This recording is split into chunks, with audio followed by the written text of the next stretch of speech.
Assalamualaikum warahmatullahi wabarakatuh. Nashkurullah syukran katsira bi qiraatil hamdalah ala hidayatihi wa taufiqihi alladhi nahnu na'isu biha wa nusalli wa nusallimu ala Muhammadin ala juhdihi wa bazlihi litablighi syara'illah hidayatan lana. Amma ba'du, ashkurukum syukran jazila ala ma sa'idatikum bil quduri fi hadzal fasl. Sawfa asiru alaikum wa zidni wa khutbati ala lughatil Indonesia khususan. Kama araftum al'an ana abahasu nahwa ubadil aras, penyembah aras, wa ubadil kubur, tentang penyembah kubur. Siapakah yang penyembah aras? Siapakah yang penyembah kubur? Penyembah aras adalah orang yang menyatakan Allah bertengger di atas aras atau bersemayam di atas aras. Lalu dia disebut orang, bukan oleh saya, disebut orang sebagai ubadul aras, penyembah aras. Sedangkan orang yang selalu berdoa di kubur, ada pula orang yang menyebutnya, entah berbalas entah apa ini, ada orang yang menyebutnya sebagai ubadul kubur. Jadi yang mana ini antara ubadul aras dengan ubadul kubur? Yang si ubadul kubur, ubadul aras ini alasannya ar-rahmanul alal arsistawa, Allah itu di atas aras, lalu dia sembah aras. Na'udzubillahi min zalik. Nampaknya tidak habis-habisnya tentang bicara tentang ayat mutasyabihat ini. Sebetulnya tidak boleh seperti itu terus menerus, padahal banyak yang lain yang harus kita selesaikan. Hutang negara sekarang Indonesia begitu banyak.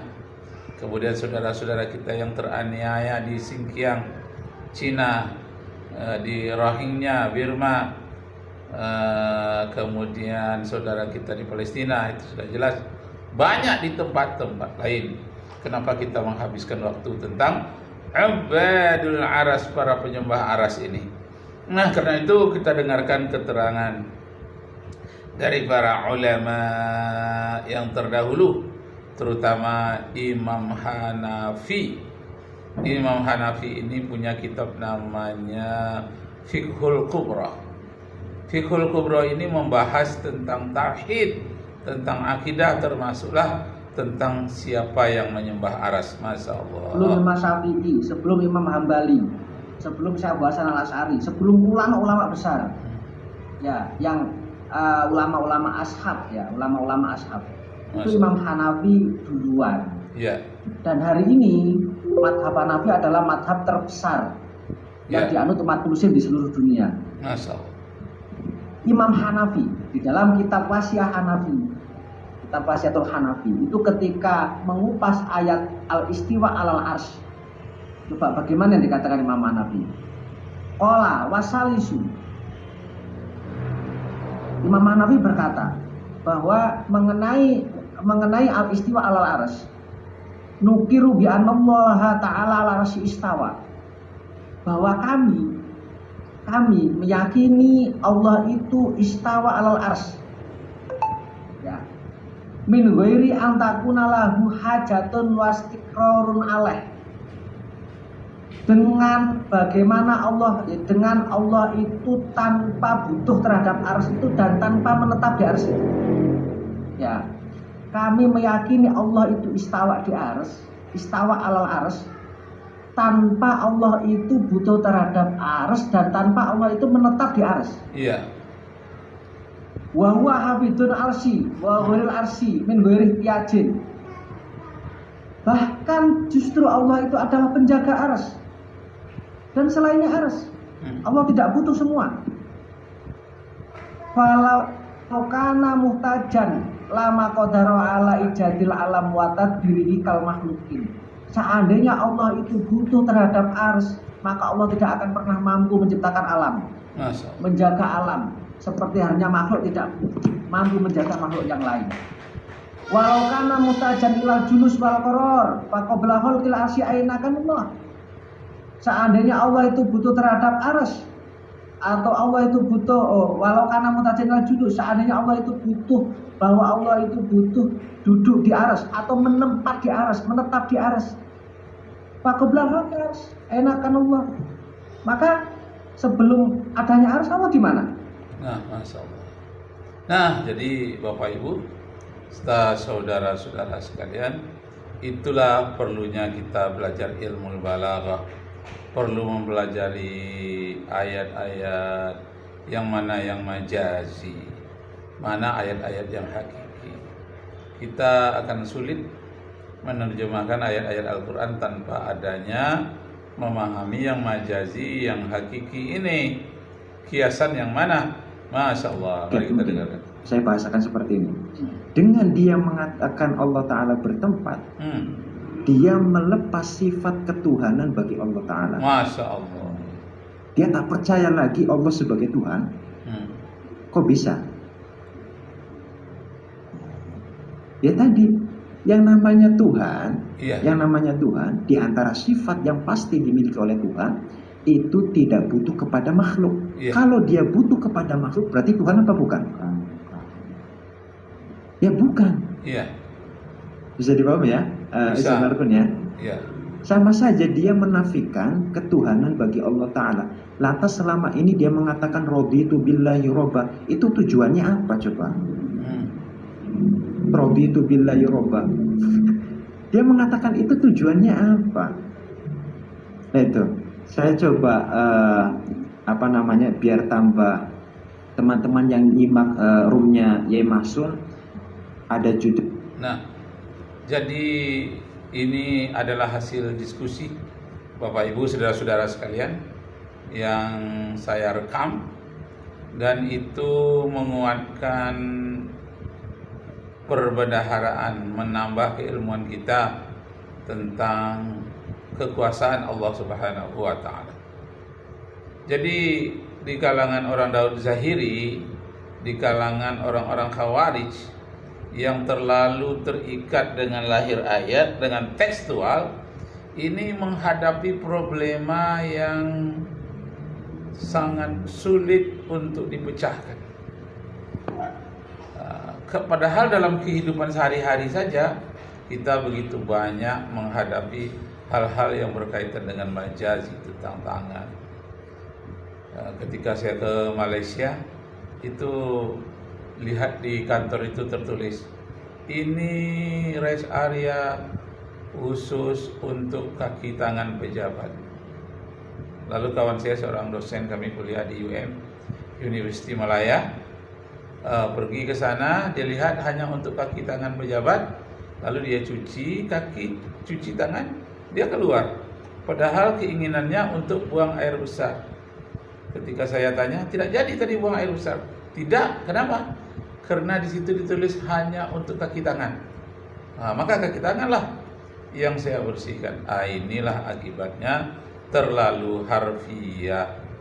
Disangkanya kaki tangannya tangan ini, kaki ini. Itu terhadap manusia, apalagi terhadap Allah. Jadi hal-hal yang majazi. Padahal yang dimaksud dengan pejabat kalau di Malaysia itu artinya kantor. Kaki tangan pejabat itu artinya karyawan kantor. Jadi rest area atau toilet ini hanya untuk karyawan kantor. Maka di Malaysia disebut hanya untuk kaki tangan pejabat. Nah, inilah masalah kaki tangan ini. Perumpamaan ini kok tidak dipaham-pahami. Jadi orang-orang yang tidak paham ini, dia tidak membutuhkan dalil, dia membutuhkan hidayah dari Allah Subhanahu wa Ta'ala. Karena hatinya begitu keras. Akibatnya orang-orang yang mengatakan Allah itu bertengger di atas arsy ini, kalau sholat, kalau dia mati tidak boleh disolatkan, karena dia telah syirik kepada Allah Subhanahu wa Ta'ala. Itu melakukan perbuatan syirik. Allah bertangan, Allah berkaki, itu syirik itu. Syirik itu menyerupakan Allah dengan manusia. Kalau dia mati tak boleh disolatkan. Kenapa? Dia orang yang musyrik. akidahnya sudah syirik kepada Allah Subhanahu wa taala. Masya Allah. Nah, kita dengarkan diskusi. Betul meyakini Allah bertempat adalah kufur. Ini bukan hanya untuk meramaikan Komal saja ya, bukan ya? Bukan. Ini benar-benar untuk menjaga kemurnian atau bentuk peduli kita seorang santri kepada masyarakat dalam penjagaan akidah. Ada kitab berjudul Ithaful Kainat bi Bayani Mazhabis Salafi wal Khalaf. Ada keterangan gini teman-teman. Fakullu man i'taqada annahu ta'ala halla fi makanin awit tasala bihi aw bi syai'in minal hawadithi kal arsy awil kursiyyi awis samai awil ardi aw ghairi dzalika fahuwa kafirun qat'an. Masyaallah. Wa huwa kafirun qat'an. Apa maknanya? Kafirun qat'an. Setiap orang yang meyakini bahwa Allah Ta'ala halla fi makanin, menyatu dengan tempat, awit tasala bihi, atau nempel dengan tempat itu, au bi syai'in minal hawadithi, atau dengan salah satu dari makhluknya, kal arsy, seperti arsy, nempel di arsy, bersemayam di arsy, awil kursi. Ada keyakinan Yahudi itu apa? Katanya Tuhan itu menempati kursi, kakinya ada di kursi. Ya, kalau menurut ajaran Yahudi, Allah itu duduk di kursi, lalu di kursinya itu ada seperti singa, ada seperti ular naga, di atasnya ada elang dua. Disitulah Tuhannya duduk di atas singgasananya. Itu ajaran Yahudi itu. Jangan sampai ajaran Yahudi yang seperti itu kita ikuti pula di dalam ajaran agama kita. Jangan-jangan ini ada suntikan Yahudi ini terhadap pemuka-pemuka Khawarij di zaman ini. Disuntikkan ajaran Yahudi itu supaya meyakini Allah itu bertengger di atas aras, seperti orang Yahudi menggambarkan duduk Tuhannya itu di atas kursi. Masya Allah. Nah, apalagi ajaran Yahudi, kita buka sajalah kitabnya. Kitabnya saya punya, tapi tidak saya bawa ke sini. Kitabnya, kitab Taurat itu. Kan kitab Taurat itu terdiri dari kitab Kejadian, Ulangan, Bilangan, Imamat, Yosua, Yehezkiel, sampai ke kitab Hakim-Hakim. Kita bukalah ayat yang pertama, kitab yang pertama dari kitab Taurat, kitab Genesis itu. Kitab Genesis pasal 1 ayat 26 yang menyatakan Tuhan menciptakan manusia menurut rupanya Tuhan. Kalau dalam bahasa Arabnya disebut ala suratihi, atas rupanya. Nah, seperti itulah ajaran Yahudi. Jadi menurut dia Adam itu serupa dengan Tuhan, manusia serupa dengan Tuhan, berkaki bertangan. Padahal yang dimaksud khuliqa Adam ala suratihi, di dalam tafsir yang banyak itu maksudnya Nabi Adam itu dibuat atas kerangka yang dibuat oleh Tuhan. Kerangkanya itu yang dipilih di antara kerangka yang banyak. Kerangka yang terpilihlah yang terbaik untuk diciptakan kepada Adam. Jangan sampai kita jadi kufur, nanti tidak disolatkan orang jenazah kita. Karena apa? Karena sudah syirik. Masya Allah. Nah, kita dengarkan sedikit. Tubuhnya di arsy, kakinya di kursi. Ada yang berkeyakinan demikian. Awis samai. Ini yang selalu menggunakan hadis jariyah, menetapkan Allah Ta'ala ada di langit. Nah, orang yang berkeyakinan Allah ada di langit, awil ardi, atau ada di bumi, au ghairi dzalika, atau di tempat-tempat yang lain, apa hukumnya? Fahuwa kafirun qat'an. Fahuwa kafirun qat'an. Kekufurannya itu pasti. Masya Allah. Nah, demikianlah Bapak Ibu, saudara-saudara sekalian. Semoga Allah Subhanahu wa taala memberikan hidayah kepada saudara-saudara kita yang belum terbuka hatinya untuk meyakini bahwa Allah itu tak punya tempat. Sekian, terima kasih. Semoga Allah Subhanahu wa taala meridai kita semua. Arju minkum afwan in wajadtum fiha khata'at. Mohon maaf seandainya ada kesalahan. Assalamualaikum warahmatullahi wabarakatuh.